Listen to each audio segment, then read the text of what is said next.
చంద్రుడు నక్షత్రాలు ఏదీ లేనప్పుడు మహా ఉన్నతుడైన దేవుడైన యెహోవా తన శక్తి గల మాట చేత భూమిని, ఆకాశమును, సూర్యచంద్ర నక్షత్రములను, సమస్త జీవకోటిని కలిగించాడు.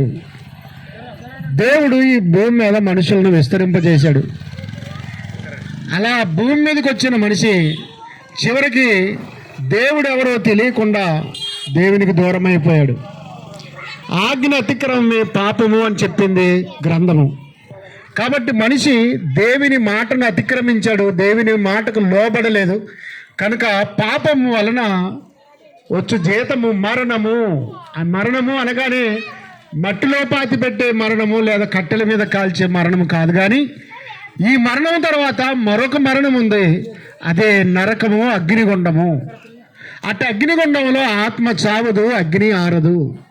ఆ అగ్నిగుండము నుంచి మనల్ని కాపాడడానికి దేవుడే తన కుమారుడైన యేసుక్రీస్తు వారికి మనలాంటి దేహము, శరీరము, రక్తమాంసములను ధరింపజేసి లోకానికి పంపించాడు. కాబట్టి మనుషులందరి పాపాన్ని తీసివేయడానికి యేసుక్రీస్తు వారు భూమి మీద పవిత్రంగా బ్రతికి, పరిశుద్ధంగా బ్రతికి, నీతిగా బ్రతికి మనందరి పాపముల నిమిత్తమై సిలువలో తన ప్రాణాన్ని అర్పించాడు. కాబట్టి యేసుక్రీస్తు వారు మన పాపముల నిమిత్తమై చనిపోయిన ప్రభువై, రక్షకుడై ఉన్నాడు.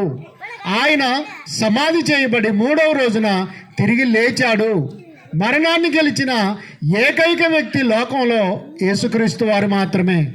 ఒకవేళ నువ్వు, నేను, మనమందరం మరణించినా కూడా యేసుక్రీస్తునందు విశ్వాసం ఉంచి నమ్మి బాప్టిజం తీసుకొని యేసుక్రీస్తు కొరకే బ్రతికితే మరణించిన మరుక్షణం ఆయన మరలా లేపుతాడు. ఒకరోజు ఆయన 2వ రాకడగా ఈ భూమి మీదకి రాబోతున్నాడు. తన వారందరినీ మోక్షము, వైకుంఠము, స్వర్గము అక్కడికి తీసుకెళ్తాడు.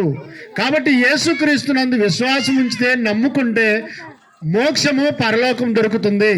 లేకపోతే పాపం వల్ల వచ్చే జీతం అన్నాం కదా, అక్కడ ఆత్మ చావని, అగ్ని ఆరని లోకంలో యుగ యుగాలు కాలిపోతావు.